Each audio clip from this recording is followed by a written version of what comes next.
What's up? Welcome to 3Kings podcast. I'm Taylor. That's Ben. That Ben? Yeah, that's Ben. Welcome to 3Kings podcast. We're missing a member of the 3Kings. Steven, he's sick, so we're gonna hold it down for him. This is gonna be our first and base sports rants for the week. And we're going to get right up into these and knock these out for y'all because it's been a kind of a busy week in sports, but, So our first topic is going to be, we're going to run down the NBA news of what's going on.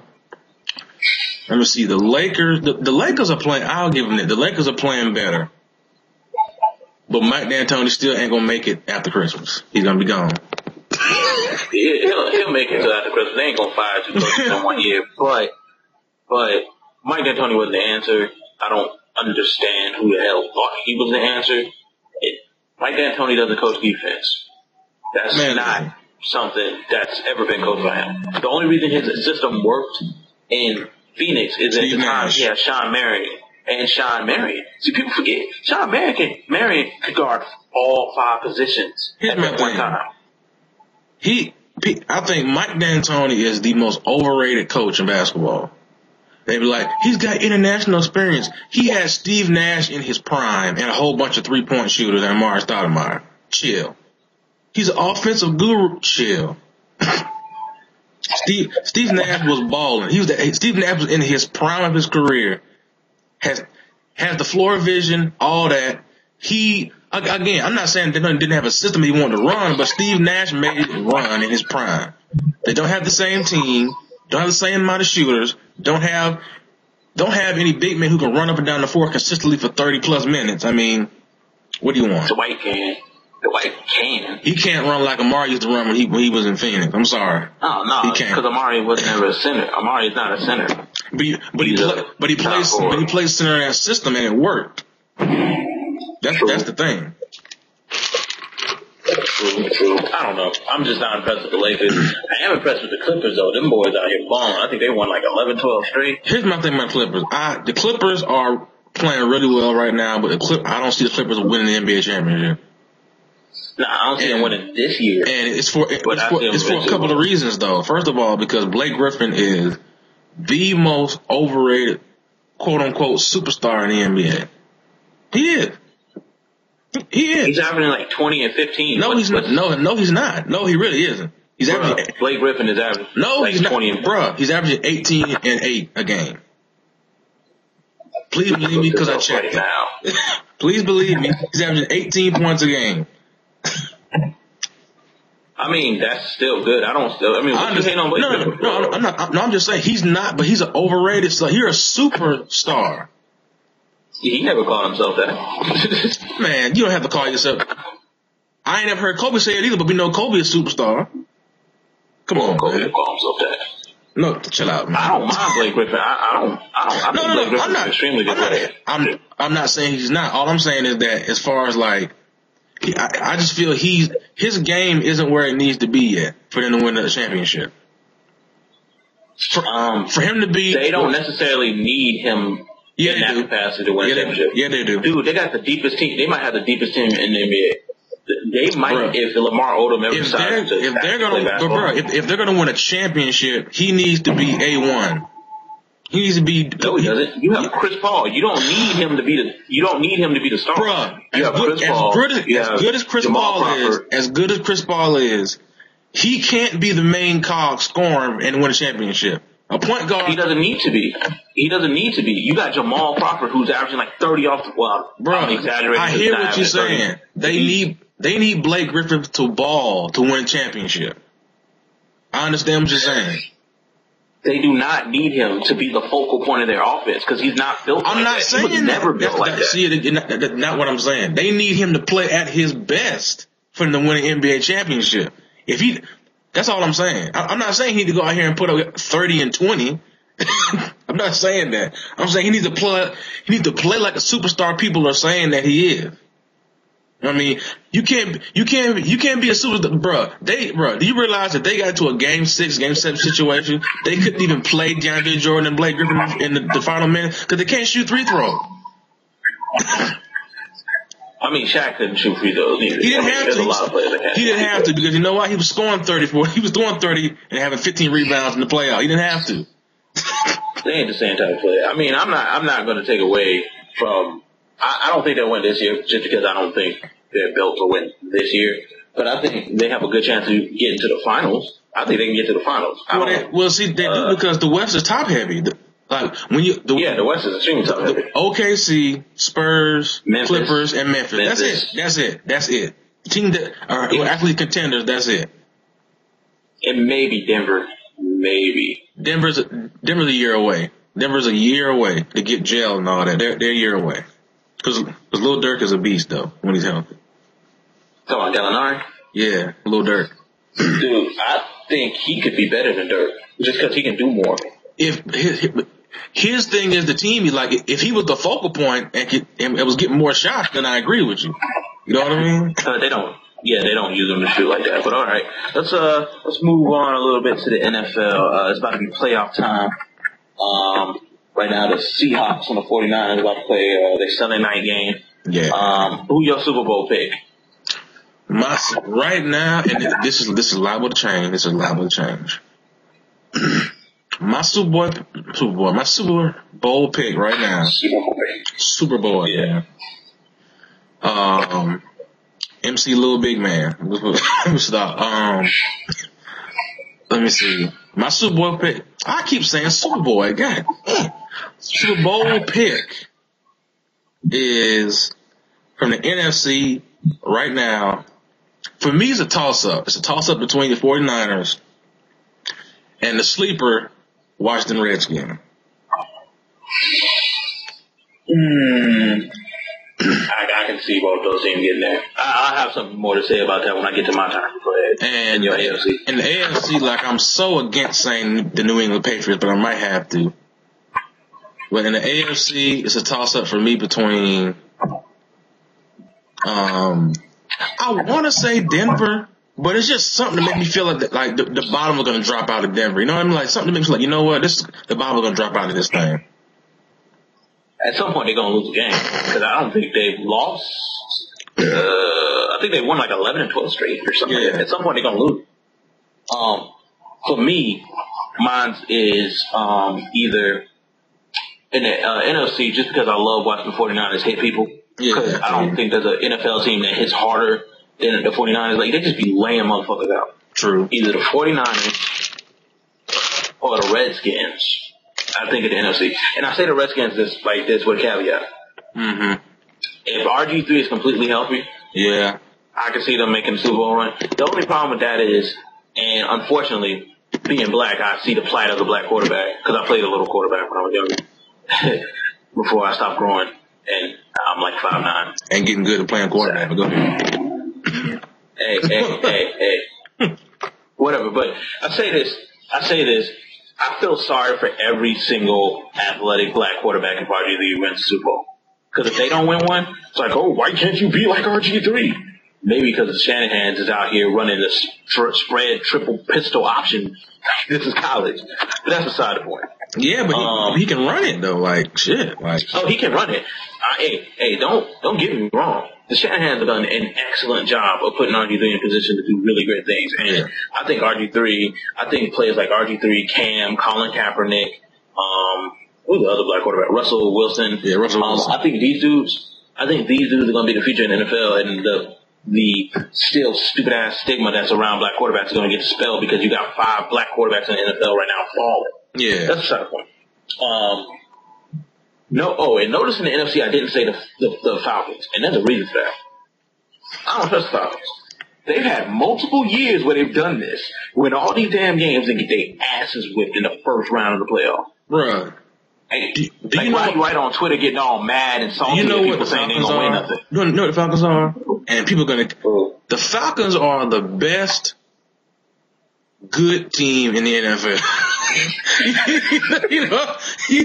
you understand where I'm coming from? They're the best. They're the extremely best meh team in the NFL. You know what I mean? I'll say this about the Falcons. Right?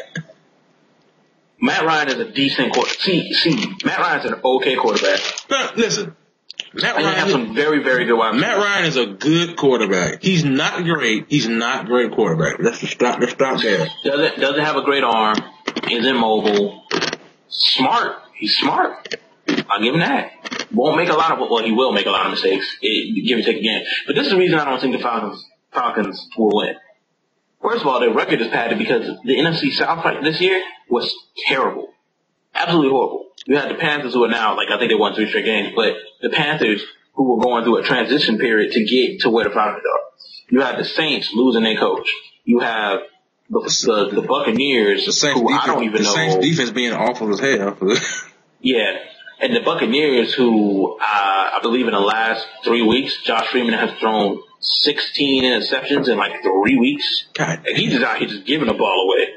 He's just out here just handing the ball to defenders. It might not be 16. I know he had 8 in the last 2 games. I know he's had 8 total in the last 2 games, which is absolutely fucking ridiculous. But, they benefited from that. Those are Mark Sanchez numbers. We'll get to him in a second. They benefited from that. But I just don't see the Falcons winning the Super Bowl. Now, in the AFC side, I would say the Texans, but the Texans just got their ass whipped by the Minnesota Vikings today. So, bro, they got AP, AD all day. AP had 86 yards. If you can't beat the Vikings with Christian Ponder playing quarterback, bro, don't you diss a Florida State alum in front of my face, bro. Don't do that, bro. Christian Ponder Christian Ponder is 1 for 20 for passes over 20 yards. Christian Ponder he has no cannot throw the ball. Name a wide receiver for the Vikings. Percy Harvin. He ain't playing. He's hurt. Dude. Percy hurt, man. Name Andrew Luck's wide receivers. Name. It's Reggie Wayne. Reggie Wayne. Name. And he got a good tight end. TJ Hilton. DJ Hilton. TJ Hilton. You mean T.Y. Hilton? T.Y. That dude Brazil? What's that other dude named Brazil? Yeah, Pro Bowl. Pro Bowl. Bro, there's no excuse. If you're a starting quarterback in the NFL, you can't complete a pass. There's no excuse. But bro, I named name a wide receiver not named Percy Harvin on Jerome Simpson, Kyle Rudolph. Hold on. He said Jerome Simpson like Jerome Simpson matters and shit. He had 1 good year as a Bengal and now he matters. Jerome Simpson. And now he matters. But regardless of who your wide receivers are, you can't complete a pass over 20 yards? Over 20 yards. So, he ain't even attempting these passes, bro. You know why? You know why? Bro, you know why? He can't throw. No, because AJ Peterson carrying the ball 40 times a game. They ain't got to throw. There's a reason for that, because dude can't throw. That's the side of the point. Christian Ponder is not the greatest quarterback. Anyway, I'll let that go. But yeah, either the Texans, who I'm a little wishy-washy on, because they'll have really great games, and they'll have a couple games where you're like, it's terrible. Or the, Patriots. The Broncos. Patriots. I can't say the Patriots. Bro, I keep telling you, they don't look as good. Tom Brady is the base guy. You can never count the base guy out, man. You can never do that. They just don't look as good. They just don't look as good as they have in past years. They just don't look as good. They look good. They don't. They just don't look as good. Their defense. They almost lost to the freaking Jaguars today. The defense is iffy. The defense is really iffy as hell. Overly iffy. Yeah. So, I don't know. But hopefully in the Super Bowl, what I'm hoping for in the Super Bowl is RG3 versus the Broncos. I think that would be a good Super Bowl. Yeah. I would love to see RG3 get that Super Bowl just because, it'd be the second black quarterback ever to get a Super Bowl. Here's my thing. Which hopefully will be a string of black quarterbacks in the Super Bowl. Anybody who's listening, any matchup Super Bowl will be fine as long as it doesn't involve the Dallas Cowboys. It'll be fine. As long as it doesn't involve them. They gotta beat the Redskins next week. And Redskins giving that work last time. They gotta beat them next week. All I'm saying is, can we just not have the Cowboys in the Super Bowl? You never hear the end of it. You never hear the end of it. The Cowboys ain't getting back to the Super Bowl. I know that. Okay. They don't. Alright, so let's dive into this little Tim Tebow situation right quick. Yeah. Tim Tebow, as you guys know, got traded to the Jets from the Broncos in August. And was told he was going to be the backup quarterback. He was the first backup quarterback I've ever seen that had a press conference to say he was going to be the backup quarterback. That's the first for me. Yeah. Anyway, so Mark Sanchez has played absolutely horribly. Mark Sanchez might be the worst quarterback in the NFL. I watched, and I don't know why, I watched that Tennessee Jets game. Yeah. That was some of the worst quarterback play I've ever seen in my life. Mark Sanchez throwing the ball in like triple coverage, not catching snaps. Just out here just looking horrible. Ben, and they still don't put Tebow in. But he's the Sanchez. He's going to be Sanchez on somebody's bench. He's the Sanchez. And they still don't put Tebow in. And now it comes out that Tebow, because they said he wasn't going to start at Jacksonville, decided that he didn't want to be in Wildcat back. But why not? But see, here's the thing about this whole situation. They're BSing Tim Tebow. And you know why? Because they're not going to the playoffs. They're not going to do anything. So what? Greg McElroy is not the future. Period. So why not just put Tebow in? Let's see what happens with him running the offense. Don't BS me putting Greg McElroy in. I'm sure Greg's a nice dude. He probably cool as hell. He ain't the future. Here's my thing with Tebow, right?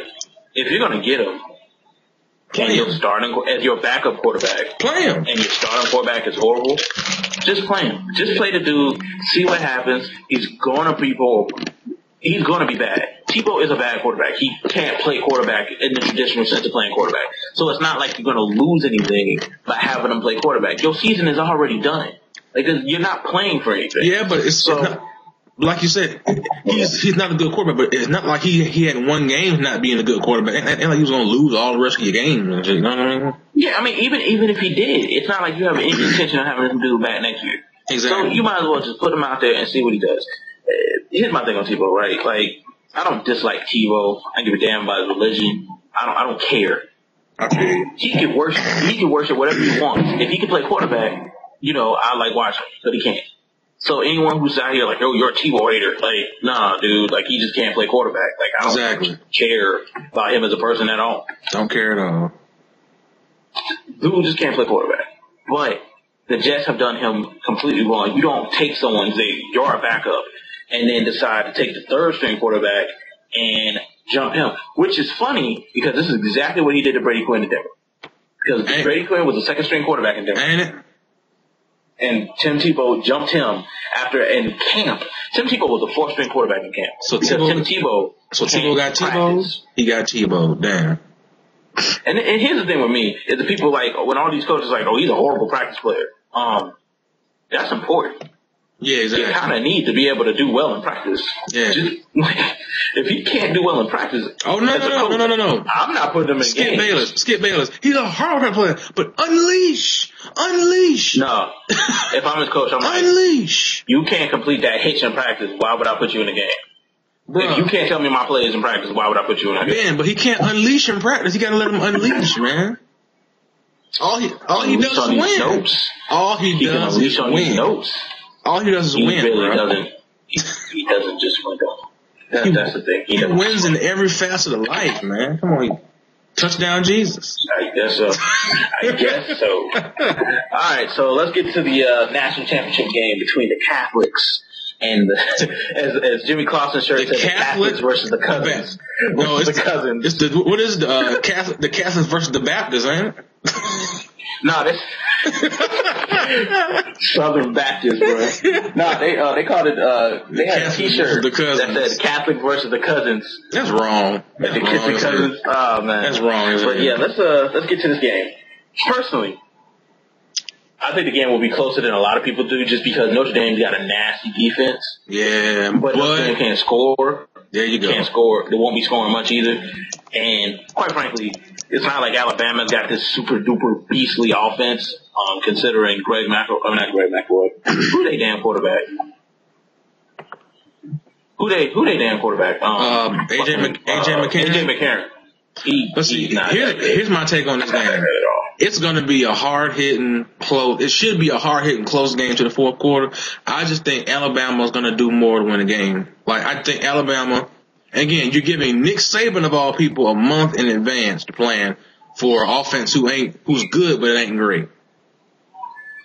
No, I agree with you completely. I mean, Notre Dame fell into the national championship because Oregon and Kansas State lost. Yeah. But they deserve to be there. They went undefeated. I think they had the toughest schedule. I don't know if it was the toughest schedule or it was one of the top. They had the toughest schedule on paper because if you go back and look who they actually played, like they played Tennessee. Oh, yeah. Exactly. They did? Yeah. They play Tennessee? Yeah. They did? Mm-hmm. Wow. Anyway, Michigan State, like they play that. The whole schedule is full of mediocre teams, and then like USC without Matt Barkley. Matt Barkley. But at that point, USC had already lost 3 or 4 games. That's what I'm saying. I'm not saying Notre Dame's not good, but I'm talking about their offense hasn't played against a defense this good all year. Year. I mean, I don't foresee there being a lot of points this game. I just don't. This is going to be a 14-10 game win for Alabama. 14-10, 17. Hopefully, it's not as boring as last year's. Hopefully, it won't be terrible. Because those were 2 like really good defenses. So yeah, I don't think so. Dude, last year LSU didn't get past 50. And that's not even an exaggeration. They didn't get past 50. Bro, do you see who was on Alabama's team last year, man? Come on now, chill. Still, you got to get past 50 though. You got to get field goal range at least once. Come on, man. Listen, they can't do it without Matt Flynn and Jamarcus Russell, man. Jello Russell. They can't do it without Jello Russell. Wonder what he's doing right now. Probably doing some lean somewhere, eating some donuts, eating a turkey leg. Jelly-filled donuts. A turkey leg. Lean-filled donut. Got himself a lean-filled donut. But yeah, man, I think it's gonna be Alabama. I'm thinking 14-10 or like 17-12, something like that. Something like, I'm picking the upset. No, you're not. You don't even believe that. Yes, I am. 14-10, Notre Dame. The only way Notre Dame wins the game, the only way I think they actually win the game is that Matt Tebow has a pick 6. That's the only way they win the game. That's the only way they win the game. Which the problem is, AJ McCarron is not that good. True. Which is why when they was like, oh, he's coming back and not going to the NFL draft, I was like, that was an option. Who the hell is looking for AJ McCarron? Man, bro, I'm saying it now. Matt Tebow is the next Brian Urlacher / Ray Lewis. I'm saying it now. Oh, he's gonna be nice in the NFL. He's gonna be nice. He's gonna be like Kuechly, leading the league in tackles as a rookie. Kuechly is nice, but I think Matt Tebow might be better than Luke, man. He might have a little bit better ball skills, like straight up ball skills. Well, he's bigger, and I think he's like more. I think he has more raw athletic ability. Yeah, I mean, Kuechly's nice though. Oh yeah. But yeah, that's gonna be it for the first and base, and we're gonna get back at y'all later, man. We'll get back at y'all. Twitter accounts on the YouTube channel. Like, subscribe, comment, send us some questions, anything y'all want to review, any sports topics, any of that. So. With that, first and base, Sports Rants. I'm Tay. It's been 3Kings Podcast. We out. We'll holler at you next time. Peace.